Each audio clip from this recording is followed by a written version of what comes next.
Hello students, welcome back my YouTube channel all students study. आज आप पढ़ेंगे इस वीडियो में संरेखीय बिंदु पर आधारित एक प्रश्न है। सबसे पहले आप ये जानेंगे संरेखीय बिंदु क्या होते हैं। ये संरेखीय बिंदु, संरेखीय, इसका नाम संरेखीय या तथा इसके बाद यह अनुसंरेखीय भी लिखा होता है। तो संरेखीय बिंदु का मतलब होता है ऐसे बिंदु जो एक ही रेखा पर स्थित होते हैं। नाम से स्पष्ट है। संग माने साथ, गांव में आम भाषा होती है संग माने साथ यानी संगरी, समझा रहा ना। तो रेखी माने रेखा पर, जब कोई बिंदु एक ही रेखा पर सब साथ स्थित होते हैं।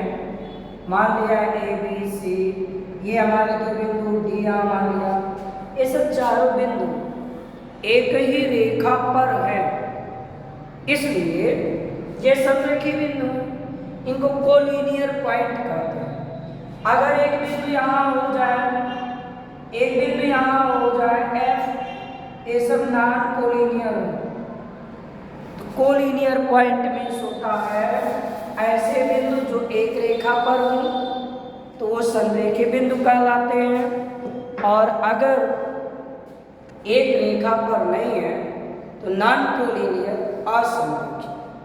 सवाल है के किस मान के लिए बिंदु के -1, 2, 1 तथा 4, 5 एक ही रेखा पर होंगे। सवाल थोड़ा सा समझ लीजिए। कह रहा के का यहाँ कौन सा मान हो जाए कि ये सब बिंदु एक रेखा पर हो। तो एक रेखा पर हो इसका मतलब ये क्या कह रहा है भाई, एक रेखा पर हो इसका मतलब संरेखीय हो। तो हम जानते हैं अगर इनको संरेखीय बताना है, एक रेखा पर बताना है, एक प्रतिबंध है, लिखेंगे बिंदु संरेखीय होने के प्रतिबंध। बिंदुओं के संरेखीय या एक ही रेखा पर होने का प्रतिबंध।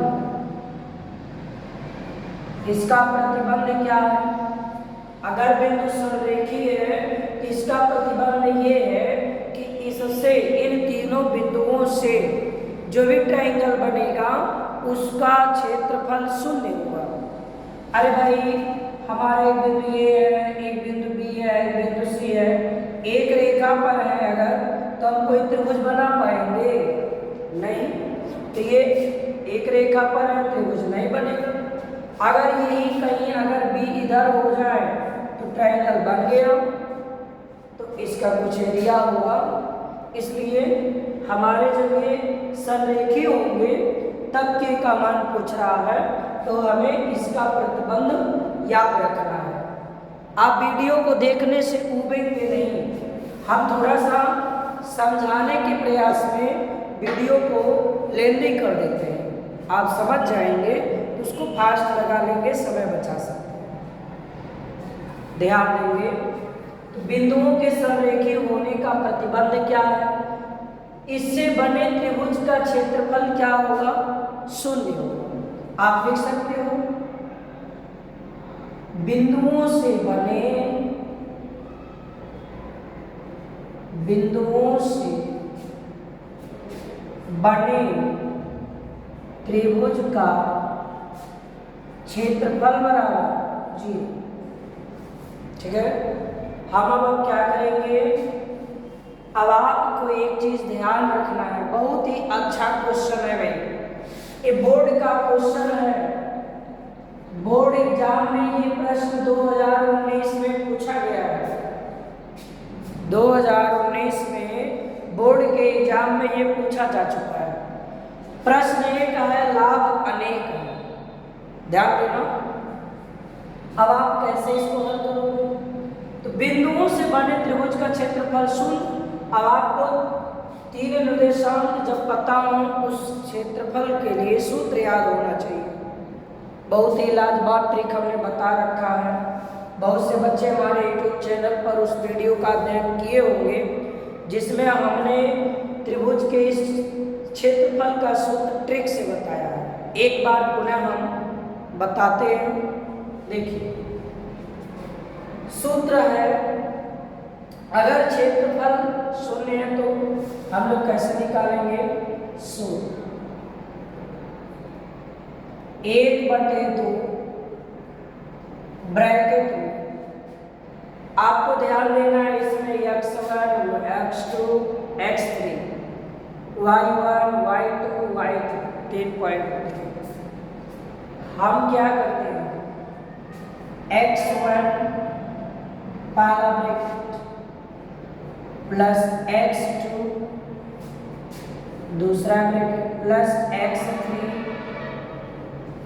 तीसरा ब्रैकेट बराबर क्षेत्रफल कितना होगा? 0। ये सवाल सूत्र रटने याद करने की एक ट्रिक है। आप में x1 y1 x2 y2 x3 y3 ये वैल्यू दिया गया है। x1 के y1 माइनस है ऐसे हम सूत्र को कैसे रखेंगे? इस तरह से x1 x2 x3 सेट कर देंगे। हमें ध्यान रखना है हमारे रोटेशन ये 1 2 3 पर ही चलेंगे क्योंकि इसमें 4 नहीं है। तो ऐसी कंडीशन में हम आप कैसे 1 के बाद क्या आता है? 2 उनके बाद 2। यहाँ हम लोग ब्रैकेट में y रखना है, ध्यान रखना है। तो 1 के बाद होगा y के साथ 2, फिर हमारा y के साथ 3 f + x2। अब 2 के बाद फिर हमके कहाँ हमको आगे बढ़ना है? 3 पर। 2 के बाद 3 y3 माइनस, आपको ध्यान रखना 3 के बाद 4 नहीं जाना है, 1 2 3 में ही रोटेट होना है। तो 3 के बाद 1 आ जाएगा, ये हो गया 1 प्लस x3। 3 के बाद 1 पे जाएंगे, 4 पे नहीं जाने हैं। y1 माइनस 1 के बाद 2। ये सूत्र आपको याद हो गया होगा और इस सूत्र याद करने से आपको बहुत ही ऐसा कोई भी प्रश्न आएगा आप सॉल्व कर लेंगे। चलिए अब हम लोग आगे बढ़ते हैं। वैल्यू पुट कर लीजिए। देखिए 1/2 2 का इधर सब में भाग इधर ट्रांसफर कर दो 0 में तो गुणा हो जाएगा तो 0 होगा। हम 1/2 अपनी लाइन में हटा देते हैं, वैल्यू पुट करते हैं। x1 की वैल्यू हमें k दे रखा है, y2 की वैल्यू हमको यहाँ पर 1 मिला है, y3 की वैल्यू हमें 5 मिला है,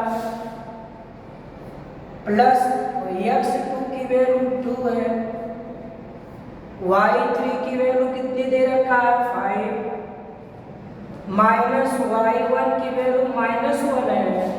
ध्यान देना यहीं पे बच्चों की गलतियां होती हैं। माइनस और इसका माइनस ये प्लस हो गया, समझ आ गया?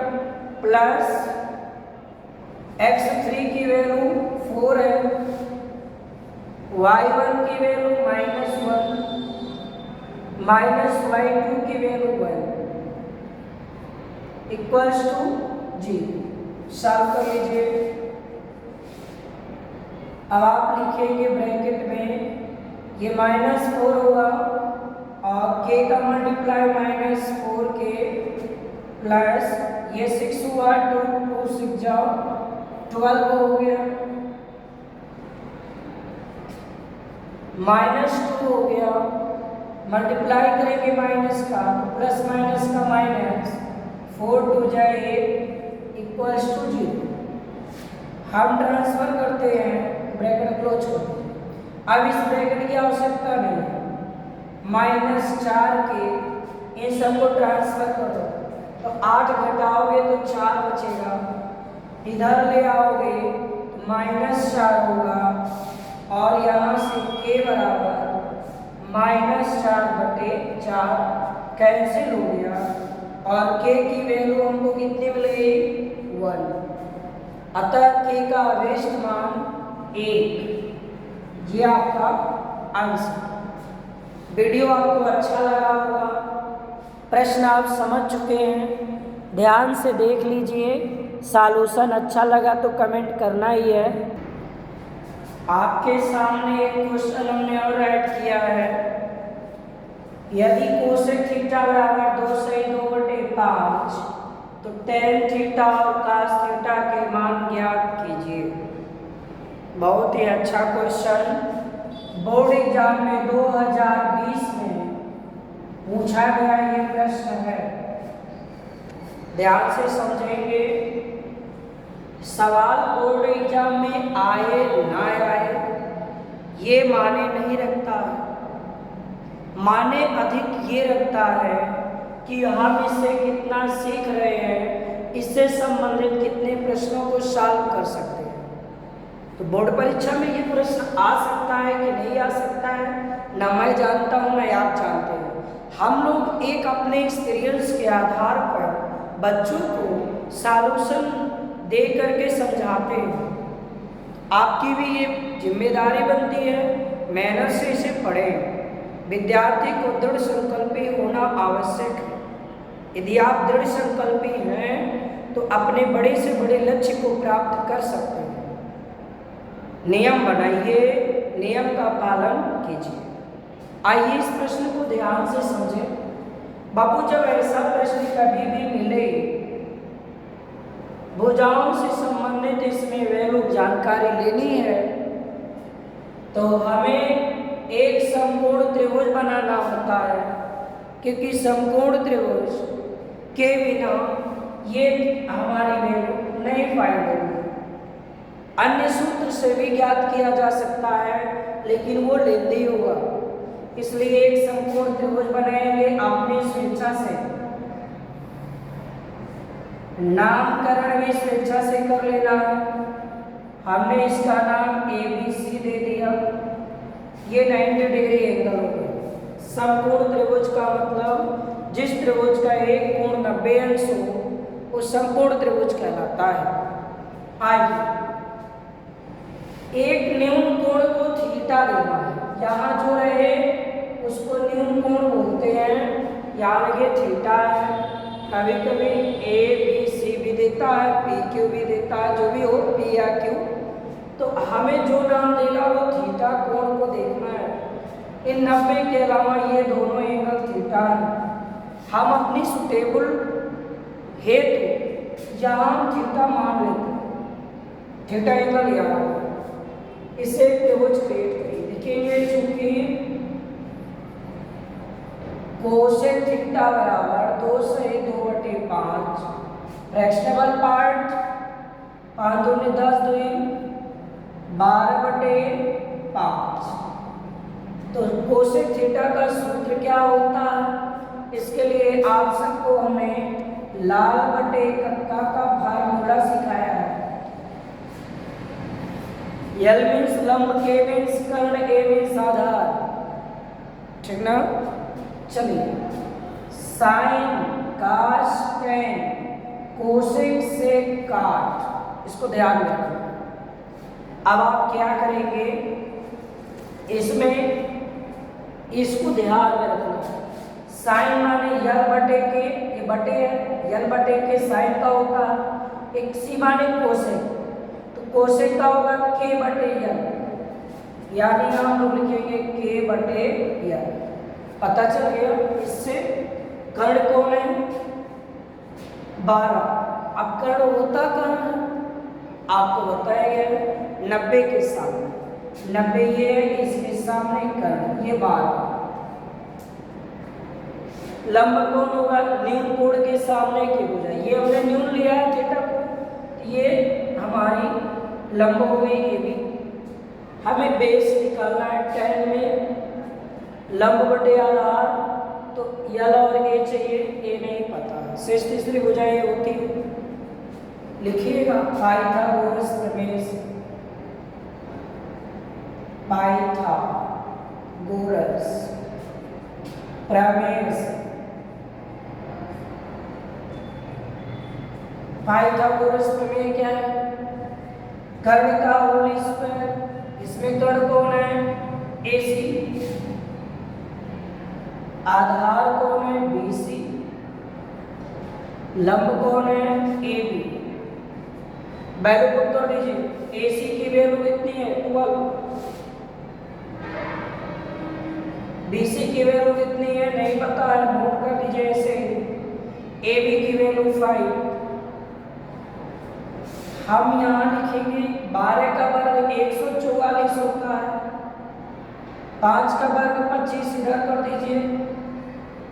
BC स्क्वायर बराबर हुआ कितना? घटा दीजिए इसमें से, 14 में से 5 गया 9, 3 में से 2 गया 1, आपका ये 1 बचा हुआ 119 बराबर BC स्क्वायर। अब आप BC की वैल्यू, तो BC बराबर ये वर्ग का ट्रांसफर, वर्गमूल करने में 119, 4 कहाँ है? 4 ले लिया जाए, तो 119 हमने जो राइट किया है, इसे सॉल्व करना है। तो वर्गमूल इसका हम लोग नहीं निकाल पाएंगे, वर्गमूल किसी की ये वर्ग 119 है नहीं, इसलिए BC की वैल्यू करने में छोड़ देंगे। जब वर्गमूल ना निकले तो बहुत परेशान नहीं होना है। अब हम लोग जो मान कह रहा है लिख लेंगे, तो यहाँ पर लिखेंगे अब tan थीटा बराबर लंब बटे आधार L बटे A। तो L कौन है? थीटा के लिए L कौन होगा? सामने AB 5, आधार BC करने में 119, कास का पूछ रहा है, कास थीटा A बटे के, आधार कौन है? BC की करने में 119, के कौन है? 5। इस तरह से वो आपने अपने आंसर को फाइंड कर लिया। ऐसे ही ये कोण कभी कभी चेंज होते हैं, कभी कभी यहाँ थीटा नहीं दिया होता है, क्या देता है? tan C निकालिए, और फिर कह दिया आपसे cos A निकालिए।